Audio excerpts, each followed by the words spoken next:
मैं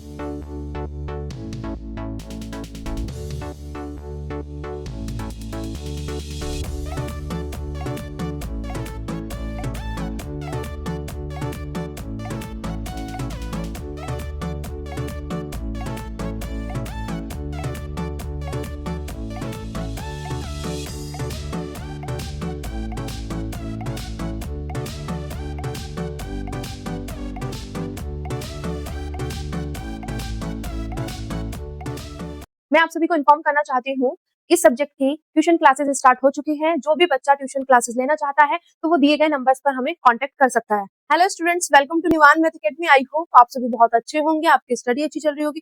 अगर अब तक आपने निवान मैथ अकेडमी चैनल को लाइक शेयर सब्सक्राइब नहीं किया है तो मेरी आप सभी से यही रिक्वेस्ट है, प्लीज चैनल को लाइक करें, शेयर करें और सब्सक्राइब करें।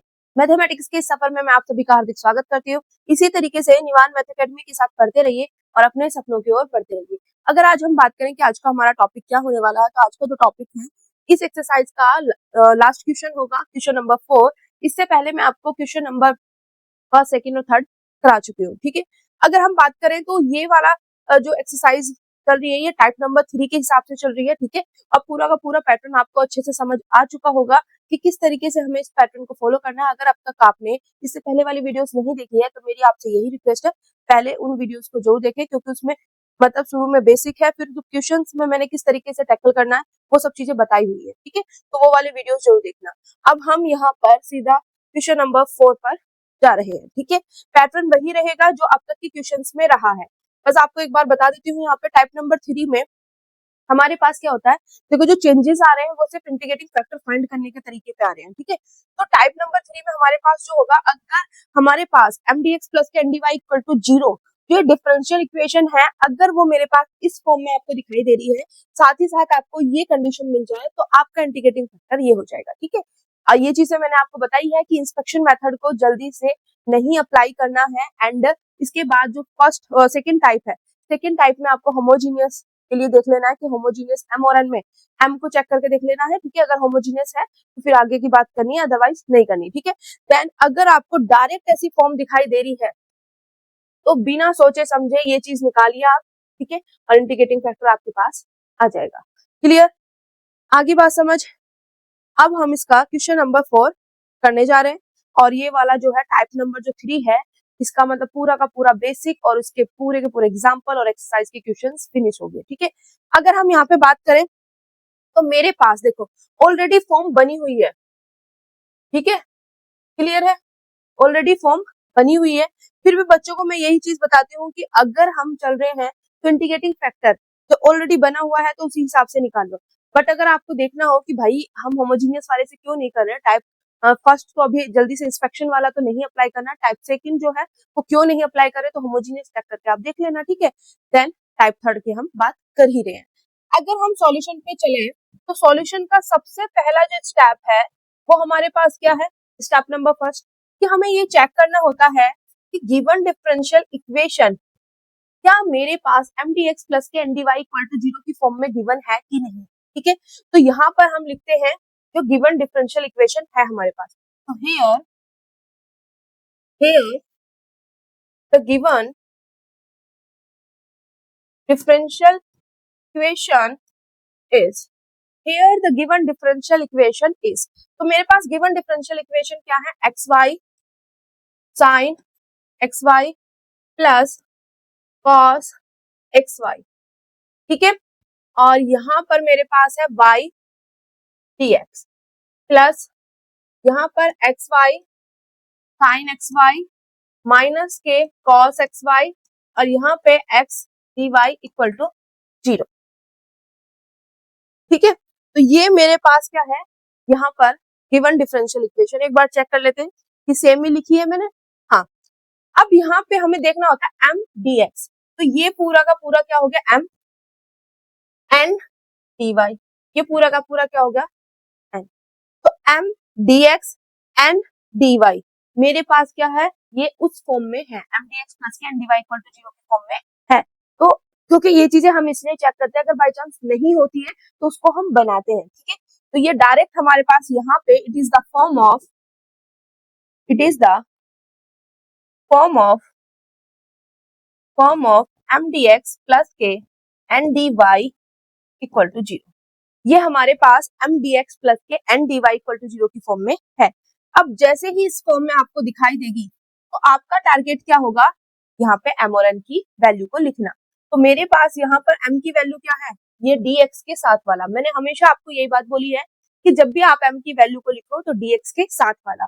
तो dx मेरे पास ये है, तो dx के साथ वाला xy sin xy प्लस के cos xy और यहाँ पर ब्रैकेट में है y, ठीक है। और n क्या है मेरे पास, dy के साथ वाला।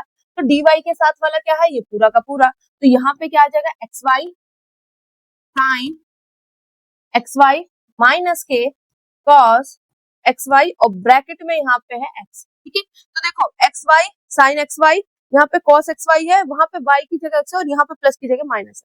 बस इतना डिफरेंस है m और m, ठीक है, क्लियर। तो हमने m लिख लिया, हमने n लिख लिया। फिर इससे नेक्स्ट स्टेप जो होता है वो हमारे पास ये होता है कि m और n की वैल्यू आपने लिख ली। अब सबसे मेन चीज ये होती है कि हमें इनका सॉल्यूशन निकालना है। तो सॉल्यूशन निकालने के लिए सबसे पहली चीज, जब mdx प्लस के mdy इक्वल टू 0 की फॉर्म में आती है तो हमारा टारगेट ये होता है कि ये चेक करो कि एग्जैक्ट है कि नहीं है। एग्जैक्ट है तो डायरेक्ट सॉल्यूशन, एग्जैक्ट नहीं है तो फिर हम उसको एग्जैक्ट बनाते हैं। तो यहाँ पर स्टेप नंबर जो थर्ड हमारे पास होगा, स्टेप थर्ड में हम चेक करेंगे to check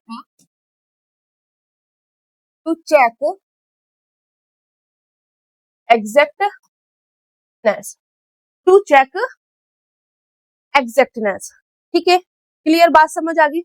to check exactness में हमें क्या निकालना होता है बेटा, del m upon del y and del n upon del x, ये निकालना होता है। अब दोनों की वैल्यू अगर सेम आ गई तो एग्जैक्ट है, अदरवाइज एग्जैक्ट नहीं है। अब मेरे पास m क्या है, m है मेरे पास xy sin xy, यहाँ लिख रही हूँ मैं m की value, xy sin xy plus के xy, यही है xy sin xy प्लस के cos xy और ब्रैकेट में बाहर की साइड है यहाँ पर y।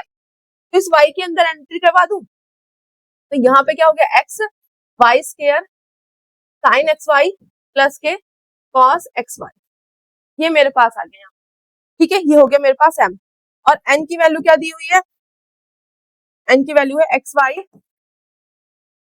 sin xy माइनस के cos xy और यहाँ पर है x, यही है xy sin xy माइनस के cos xy और यहाँ पर x। अंदर एंट्री करो इसकी, x square y sin xy minus के cos xy। अब देखो दोनों की वैल्यू मैंने यहाँ पे लिख ली है, m की भी और n की भी। अब यहाँ पे इस m को y के रेस्पेक्ट में क्या करना है, इसका पार्शियल डेरिवेटिव y के रेस्पेक्ट में करना है, तो x को एज ए कांस्टेंट की तरह ट्रीट करना है। अब यहाँ पे अगर आप देखोगे तो ये है, तो x को एज ए कांस्टेंट ट्रीट करेंगे तो x बाहर, ठीक है, कांस्टेंट बाहर आ जाएगा। अब y स्क्वायर sin xy, ठीक है, तो यहाँ पे देखो y स्क्वायर भी है और sin xy भी है, तो ये चीज आपको पता y के अंदर भी तो बैठा है, तो यहाँ पे फर्स्ट और सेकंड वाला रूल लग जाएगा। अब first as it is, second का साइन का क्या हो जाएगा, cos xy। अब यहाँ पे मैं xy का करूंगी तो x एज ए कांस्टेंट की तरह ट्रीट होगा, तो x बाहर और y का क्या आ जाएगा, y के रिस्पेक्ट में 1, ठीक है, क्लियर। प्लस अब सेकंड एज इट इज, ठीक है, फर्स्ट का, तो y स्क्वायर का क्या हो जाएगा 2y। तो ये तो मैंने कर लिया इस वाले पोर्शन का, ठीक है। सिमिलरली करो अब इस वाले का, cos का क्या होता है मेरे पास, यहाँ पे ये चीज ध्यान रखना कि y अंदर बैठा हुआ है तो हमें उसी तरीके से, यहाँ भी y है यहाँ भी, तो फर्स्ट और सेकंड रूल लगेगा।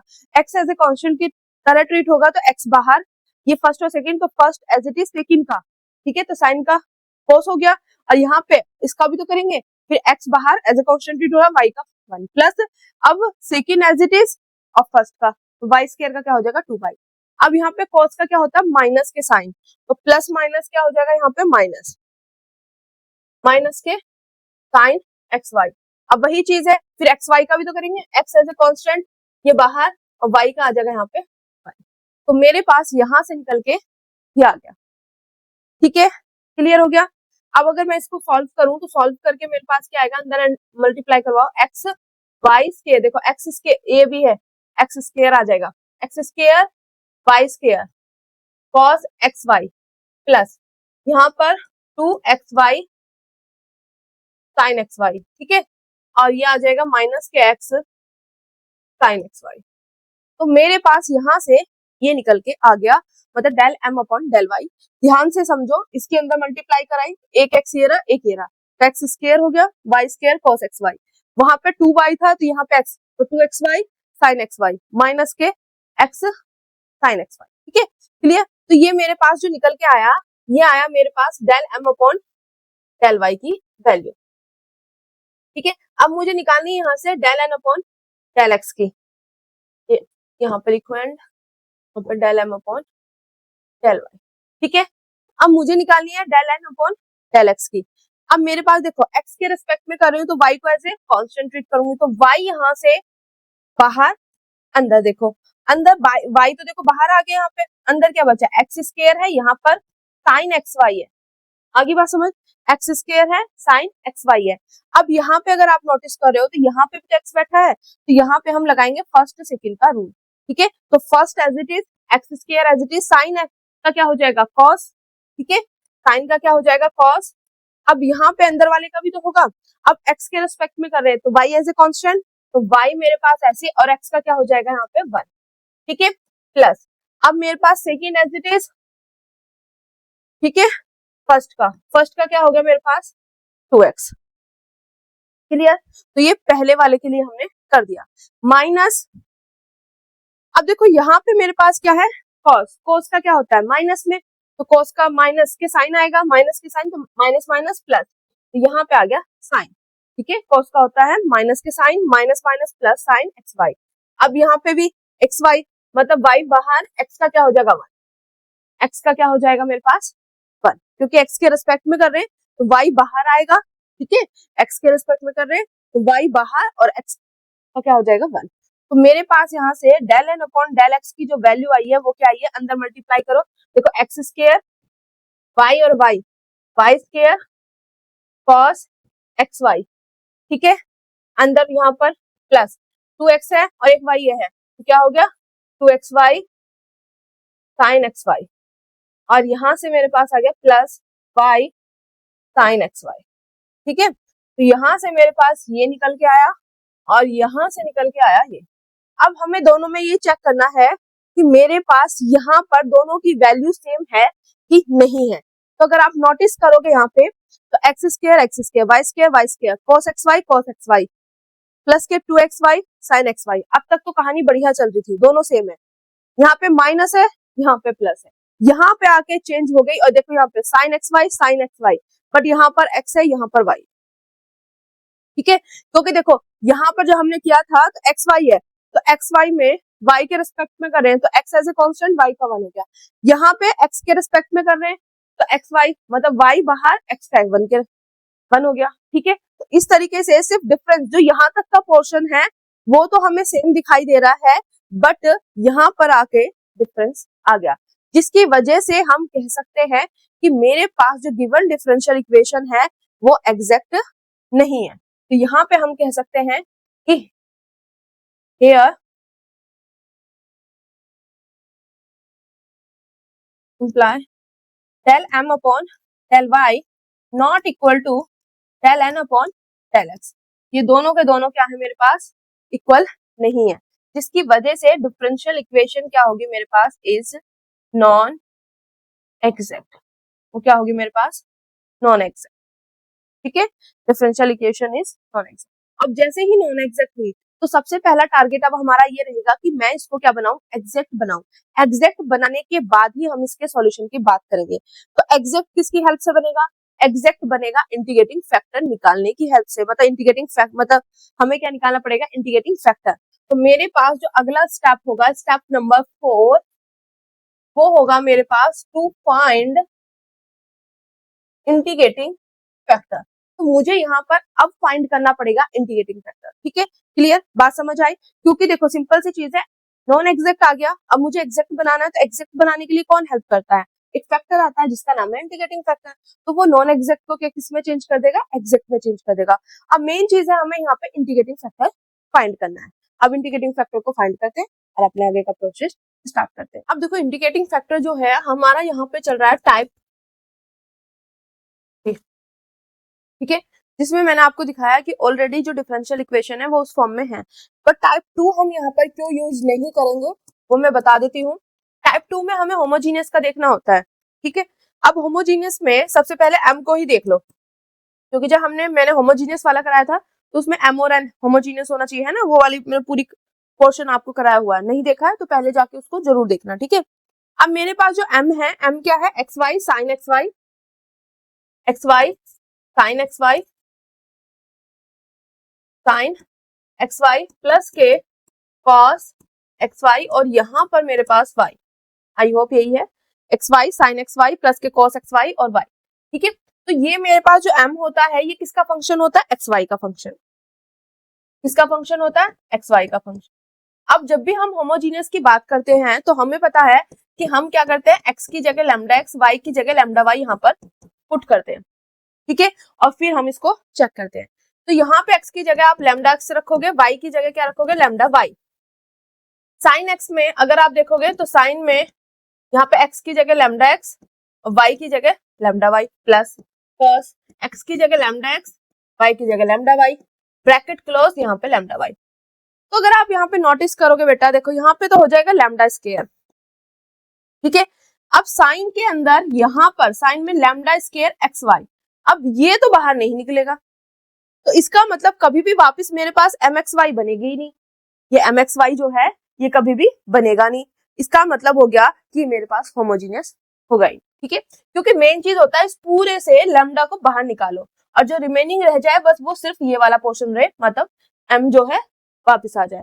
बट यहाँ से हम इसको बाहर नहीं निकाल सकते और यहाँ से अगर देखें तो ये कॉमन नहीं आ सकता। तो मेन चीज है भाई, हम यहाँ से लैम्डा को बाहर नहीं निकाल सकते।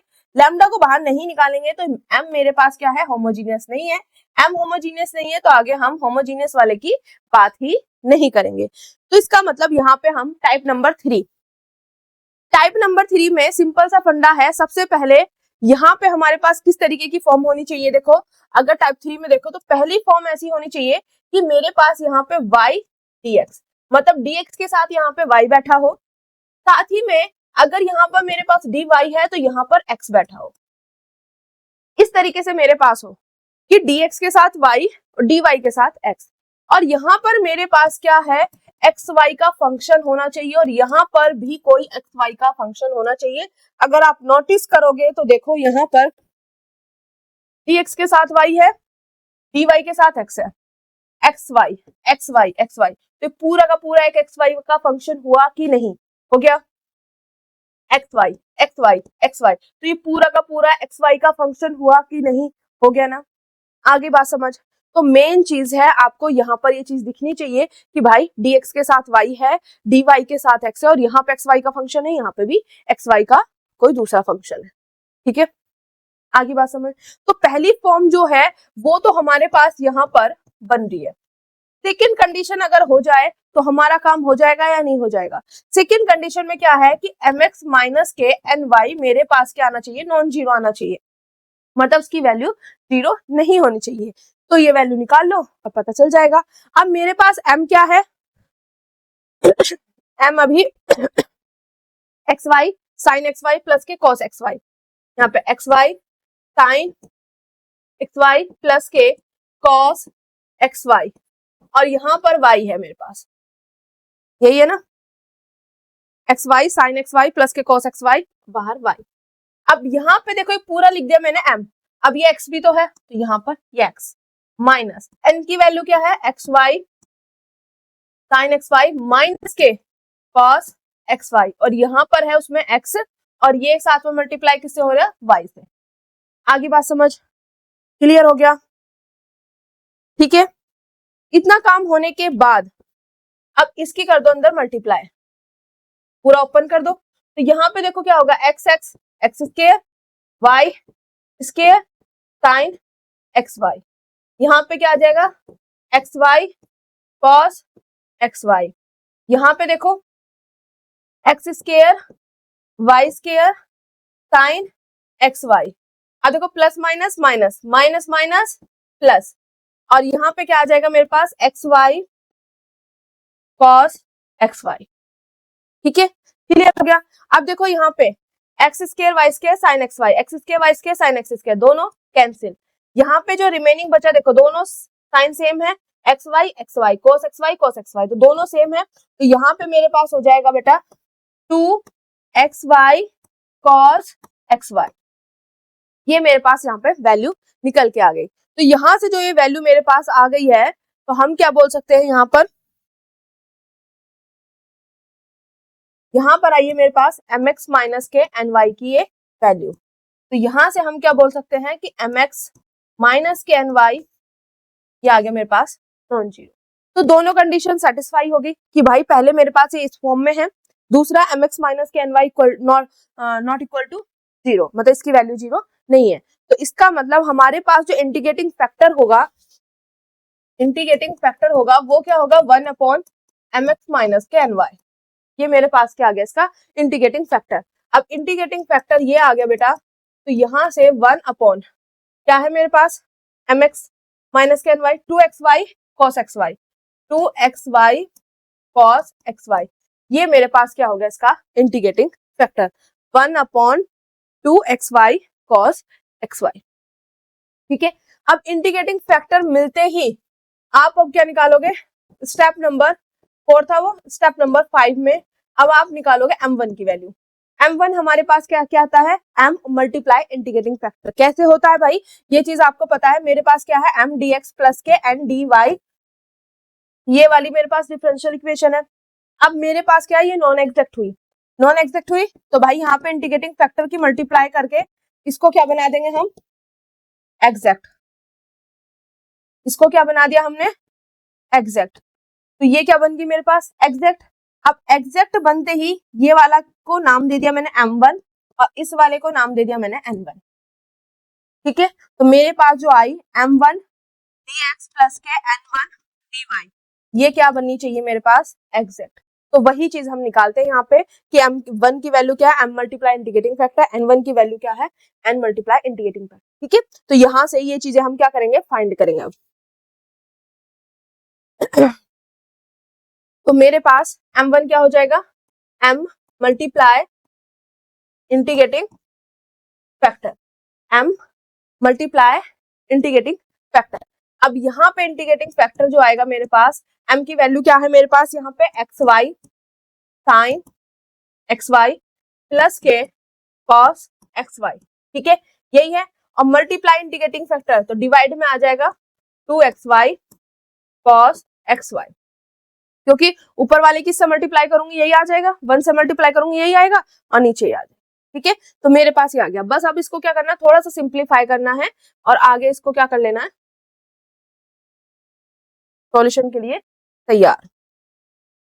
ये अच्छे से विजिबल है कि नहीं है, ठीक है।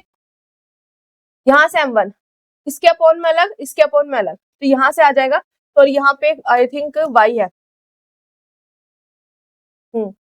y भी तो होता है xy sin xy प्लस के cos xy और y। ठीक है, तो यहाँ पे अब देखो इस y के अंदर एंट्री करा दो तो क्या हो जाएगा y स्क्वायर sin xy, इसके अपॉन में ये अलग,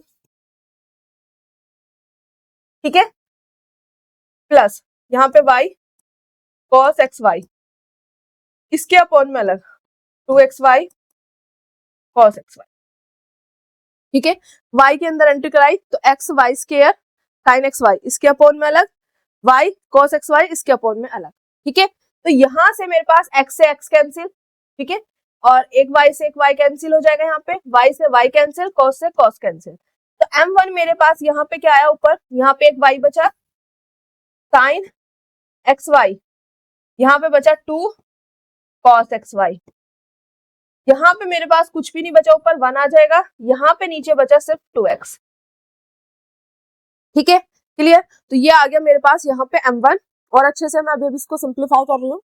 ठीक है, तो यहाँ पे मेरे पास आगे क्या होगा m1 देखो, अब देखो sine cos, sine upon cos क्यों क्या होता है मेरे पास tan, जो एंगल है सेम, तो यहाँ पे क्या हो जाएगा y/2, देखो यहाँ पे y/2 और यहाँ पे आ जाएगा tan xy, sine upon cos और यहाँ पे xy है तो tan एक्स वाई, यहाँ पे प्लस के 1/2 एक्स, 1/2 एक्स, तो ये आ गया मेरे पास m1।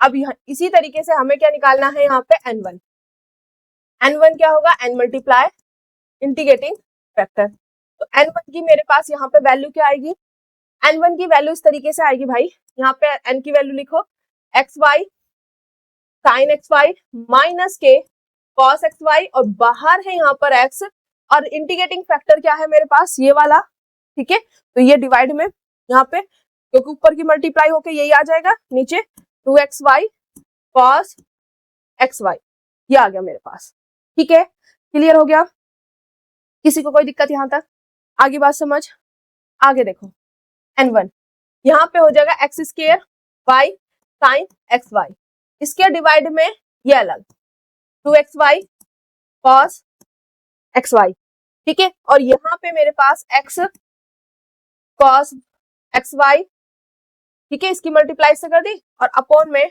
2xy cos xy, ये अलग, आगे बात समझ या नहीं, इस x की इससे मल्टीप्लाई करी थी, क्या हो गया x square y sine x Y, ठीक है, और यहाँ पे x cos xy और अपॉन में इनके अलग अलग।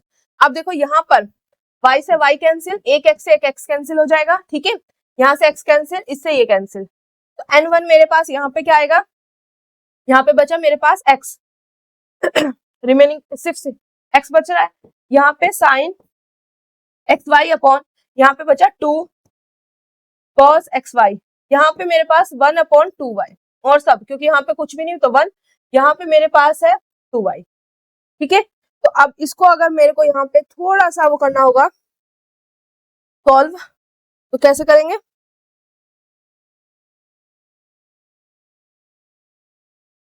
n1 क्या आ जाएगा मेरे पास x/2 sine upon cos tan, तो tan xy माइनस के 1/1/2y, ठीक है। तो ये मेरे पास आ गया n1, वो आ गया मेरे पास m1, ठीक है।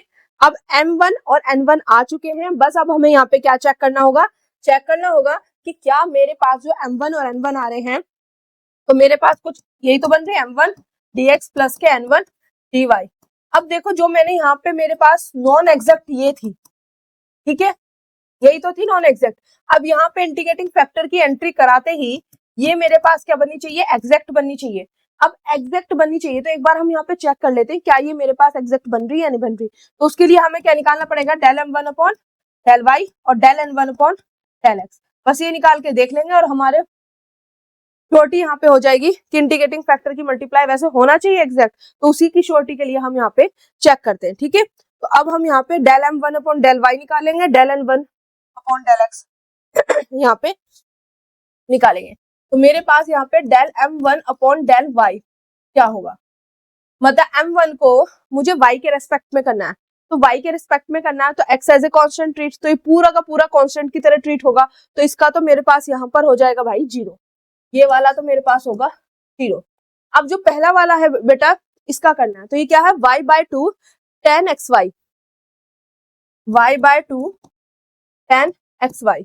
अब देखो y के रिस्पेक्ट में करना है, तो y यहाँ भी है y यहाँ भी है, तो फर्स्ट और सेकंड मान के हम इसको करेंगे, तो 1/2 तो बाहर, ठीक है, तो first as it is y as it is, tan x का क्या होता है sec स्क्वायर x, तो tan का क्या हो जाएगा यहाँ पे sec स्क्वायर xy, ठीक है। अब यहाँ पे मेरे पास क्या है xy, अब मैं y के रिस्पेक्ट में कर रही हूँ, तो x एज अ कांस्टेंट की तरह ट्रीट होगा, तो x बाहर y का 1, आगे बात समझ या नहीं, ये लास्ट वाला जो है मेरे पास इसको यहाँ लिख देती हूँ 0। अब यहाँ पे देखो 1/2 बाहर, first as it is tan x का sec स्क्वायर, ठीक है, xy एज इट इज लिखा, अब xy का करूंगी तो x एज ए कांस्टेंट है, तो कांस्टेंट बाहर y का 1, ठीक है। अब मेरे पास यहाँ पे plus tan xy as it is, y का क्या हो जाएगा y के रिस्पेक्ट में 1, तो मेरे पास आ गया ये, ठीक है। अब यहाँ पे del m1 upon del y क्या वैल्यू आ जाएगी मेरे पास 1/2, ठीक है, ये हो जाएगा मेरे पास xy sec square xy plus K tan xy, क्या आ गया, आगे बात समझ क्लियर हो गया, ठीक है। तो यहाँ से ये वैल्यू तो हमारे पास निकल गई। अब del n1 upon del x की निकाल लो। तो उसमें मेरे पास एक्स के रिस्पेक्ट में करना है तो y एज ए कांस्टेंट, तो ये पूरा का पूरा एज ए कांस्टेंट की तरह ट्रीट होगा, तो ये वाला पोर्शन 0, तो लास्ट वाला पोर्शन जो है वो 0 होगा।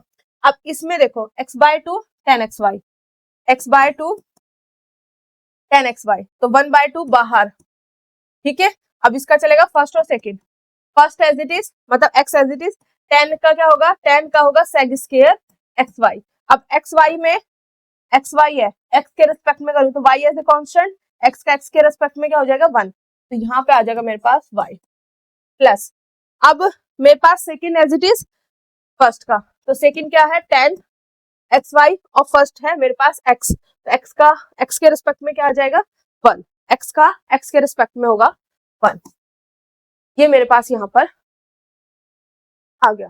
क्लियर हो गया इतना। और ये वाला जो था मेरे पास यहाँ पर माइनस के 0 था, ये मैंने अब यहाँ पे हटा दिया, ठीक है, यहाँ लिख देती हूँ। अब इसको सॉल्व कर लो, del n1 upon del X, 1/2 बाहर, ये क्या हो जाएगा xy sec square xy plus K tan xy, ये मेरे पास यहाँ पे इसका निकल के पोर्शन आ गया। तो अगर आप यहाँ पे नोटिस करोगे तो मेरे पास क्या है 1/2 sec xy, ओ सॉरी 1/2 xy है, sec xy नहीं, देखो 1/2 xy sec स्क्वायर xy, ठीक है, प्लस के tan xy, दोनों इक्वल हैं कि नहीं है, दोनों की वैल्यू सेम है कि नहीं है। अब जैसे ही सेम आई तो हम कह सकते हैं कि मेरे पास यहां से del m1 upon del y equal to del n1 upon del m, ये दोनों मेरे पास क्या आ जाएंगे इक्वल, क्योंकि यहाँ पे देखो बिल्कुल ही डिट्टो सेम वैल्यू हमारे पास यहाँ पे आई है। क्लियर।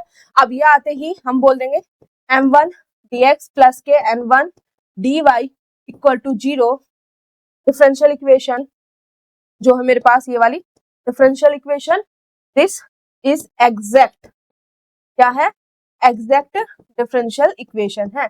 अब जैसे ही एग्जैक्ट बनी तो हमारा टारगेट किस पे रहेगा सॉल्यूशन पे, तो अगला जो स्टेप होगा स्टेप नंबर 6,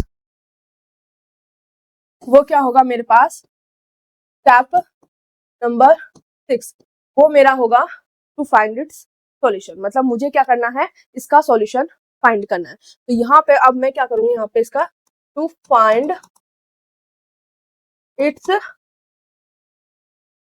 सॉल्यूशन, इसका क्या सॉल्यूशन मैं यहाँ पर फाइंड करूंगा। क्लियर हो गया, टू फाइंड इट्स सॉल्यूशन। अब देखो सॉल्यूशन के लिए सिंपल सा फंडा, m1 dx प्लस के, यहाँ पे n1 में वो टर्म्स जो नॉट कंटेनिंग x, जो x को कंटेन नहीं करती, तो terms in n1 not containing x, dx equal to c, तो dx नहीं यहाँ पे dy, dy equal to c, ठीक है। सबसे पहले m1 dx इंटीग्रेशन, n1 यहाँ पे आता है n1 dy है ना, तो n1 में terms in n1 not containing x, क्योंकि सारे के सारे x है यहाँ पर प्रेजेंट, ठीक है, इक्वल टू c dy वो करके। अब यहाँ पे x के रिस्पेक्ट में हो रहा है तो y एज ए कांस्टेंट यहाँ पे क्या होगा ट्रीट होगा। अब बस मुझे क्या करना है यहाँ पे m1 और n1 की वैल्यू को पुट करना है। अब m1 में की वैल्यू क्या है मेरे पास y/2 tan xy, क्या है मेरे पास integration y/2 tan xy, y/2 tan xy plus K 1/2 1/2x, y/2 tan xy plus के 1/2x, ये हो गया मेरे पास m1। यहाँ पे y एज ए कांस्टेंट की तरह क्या होगा बेटा ट्रीट होगा। यहाँ पे n1 में वो टर्म रखनी है जिसमें x नहीं है, तो यहाँ पे तो x है, तो ये वाला तो नहीं आएगा, बस सिर्फ ये टर्म आएगी जिसमें x नहीं है, तो मेरे पास आएगी माइनस के 1/2y, तो यहाँ पे आएगा मेरे पास minus k 1/2y, dy equal to c। Clear हो गया, ठीक है, थोड़ा सा इसको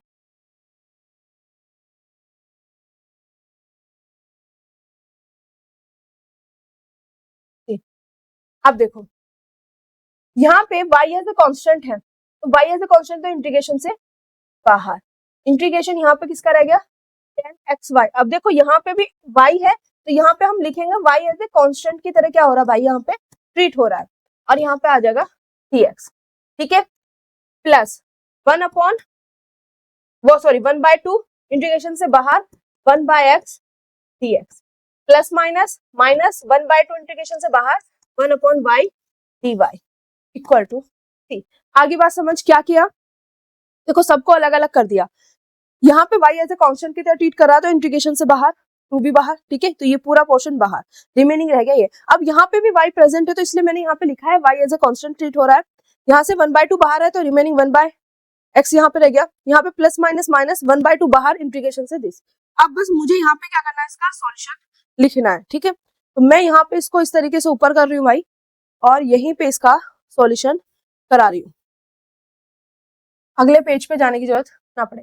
अब देखो y/2 तो बाहर ही है, अब tan x का देखो यहाँ पे इसको इस तरीके से समझना है, tan है, ठीक है, y एज ए कांस्टेंट है, तो कांस्टेंट देखो y को ना एकदम से इमेजिन कांस्टेंट की तरह करना थोड़ा सा डिफिकल्ट हो जाता है, ठीक है, क्योंकि पहले से हम इसको एज ए वेरिएबल यूज करते हैं, तो यहाँ पे आप y की जगह क्या रख लो, a रख लो, ठीक है, तो यहाँ पे हो गया tan ax, ठीक है।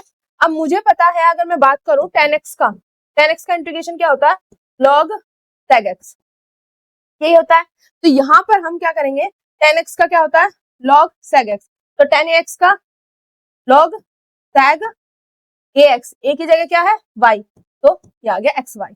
अब क्या होता है, जो भी x के साथ कांस्टेंट प्रेजेंट होता है उसको लिखते हैं हम अपॉन में, तो यहाँ पे मेरे पास x के साथ क्या है y, तो ये आ गया मेरे पास अपॉन में। आगे बात समझ, किसी को कोई दिक्कत यहाँ तक, ठीक है, जैसे मैंने अभी बोला tan x का, tan x की बात करें तो tan x का होता है log sec x, तो मैंने देखो यहाँ पे x के रिस्पेक्ट में मतलब tan x का क्या हो गया, log sec x, ठीक है, बट यहाँ पे x के साथ कांस्टेंट कौन सा है, y, तो y जो कांस्टेंट है वो अपॉन में, ठीक है, क्लियर हो गया फंडा। अब आगे देखो, प्लस के 1/2, 1/x का log x, और यहाँ पे 1/2 1/y का log y इक्वल टू क्या आ गया मेरे पास यहाँ पे c, ठीक है। एक मिनट, अब देखो इस y से ये y कैंसिल, तो यहाँ पे देखो सभी में से 1/2 कॉमन, तो यहाँ बचा मेरे पास log sec xy plus k log x minus k log y equal to c, तो देखो यहाँ पे 2 डिवाइड में तो उधर जाके मल्टीप्लाई में हो जाएगा। अब ये अगर मैं देखूं तो मेरे पास यहाँ पे कैसे होता है, log m plus log mn, ठीक है, तो इसको कैसे लिखते हैं, log m plus log n, मतलब मल्टीप्लाई वाले को एडिशन में और डिवीजन वाले को सब्ट्रैक्शन में। अगर m/n था तो यहाँ पे माइनस साइन आ जाएगा। तो अब यहाँ पे आपने क्या नोटिस करना है कि जहां पर प्लस है वे क्या आएंगे मल्टीप्लाई में, और जहां माइनस है वो जाएगा डिवीजन में। तो बस इसी चीज का आपने यहाँ पे यूज करना है और हमारा सॉल्यूशन आ गया। ये 2 इधर मैंने बोला डिवाइड में, उधर जाके मल्टीप्लाई में, तो यहाँ पे लॉग दोनों प्लस है तो x sec xy, वो माइनस में तो डिवाइड में, इक्वल टू 2c, ठीक है, क्लियर हो गया। तो यहां से हम और आगे कैसे कर सकते हैं, ये देखो यहाँ पे लोग है, इधर जाएगा तो x sec xy upon y, ये हो जाएगा e की पावर 2c। अब देखो c मेरे पास कांस्टेंट है, 2c भी कांस्टेंट है, तो e की पावर 2c भी मेरे पास क्या होगा, कोई ना कोई कांस्टेंट होगा, तो यहाँ पर आप इसको क्या मान लोगे, कोई ना कोई कांस्टेंट मान लोगे। तो मैंने यहाँ पे इसको क्या मान लिया, x sec xy upon y, इसको मान लिया मैंने k, तो मेरे पास यहाँ से आंसर क्या आ गया, x sec xy equal to k y। तो ये मेरे पास यहाँ पे लिख देना, where k equal to e की पावर 2c, कोई ना कोई मेरे पास यहाँ पे आर्बिट्रेरी कांस्टेंट जो है मेरे पास आ जाएगा। तो एक आंसर तो आपका ऑप्शन में भाई यही दे रखा है, x sec xy equal to यहाँ पे कोई आर्बिट्रेरी कांस्टेंट और y। आज दूसरा क्या है भाई, दूसरा किस तरीके से हो जाएगा, दूसरे में आपको सिंपल सा फंडा है वो क्या दे रखा, cos, तो आप क्या करोगे यहाँ पे x sec को क्या लिख दोगे, 1 upon cos x y, 1/cos x Y, यहाँ पे आ जाएगा के वाई, ठीक है। तो यहाँ से मेरे पास x की वैल्यू क्या आ जाएगी, के वाई, और इधर आ जाएगा, ये इधर डिवाइड में इधर मल्टीप्लाई में, तो मेरे पास आ जाएगा एक के वाई, मतलब सिंप्लीफाई किया है और कुछ नहीं। तो x इक्वल टू, यहाँ पे आर्बिट्रेरी कांस्टेंट वहां पे सीध लिया हुआ है हमने के, कोई दिक्कत नहीं है, और यहाँ पे y cos एक्स वाई, ठीक है। तो आगे बात समझ, वो आपके ऊपर डिपेंड करता है, जरूरी नहीं है कि आपको इसी इसमें लिखना है, जैसे भी है उसी हिसाब से आपने करके भाई आना है, ठीक है। तो मेन चीज है, यहां से हमने देखा ये आ गया, ये इधर लोग जो है इधर चला गया, ई की पावर, इसको कोई आर्बिट्रेरी कांस्टेंट मान लिया, तो पहला सॉल्यूशन ये निकल के आ गया। अब इसी को मैं अगर 1/cos कर दूं, क्योंकि मुझे पता है अगर सेक की वैल्यू की बात करें, सेक मिनट सेक एक्स की बात करूं तो 1/cos एक्स, ठीक है। तो उसी का यहाँ पे इन्होंने क्या किया है, यूज किया है, उसको यूज करके दूसरा ले आए, ठीक है। तो आई होप ये आज का जो क्वेश्चन है आपको अच्छे से समझ आया होगा, इसका पैटर्न किस तरीके से हम इसको हैंडल करते हैं। तो ठीक है, मिलते हैं अपनी नेक्स्ट वीडियो में नेक्स्ट लेक्चर के साथ। जय हिंद, जय भारत।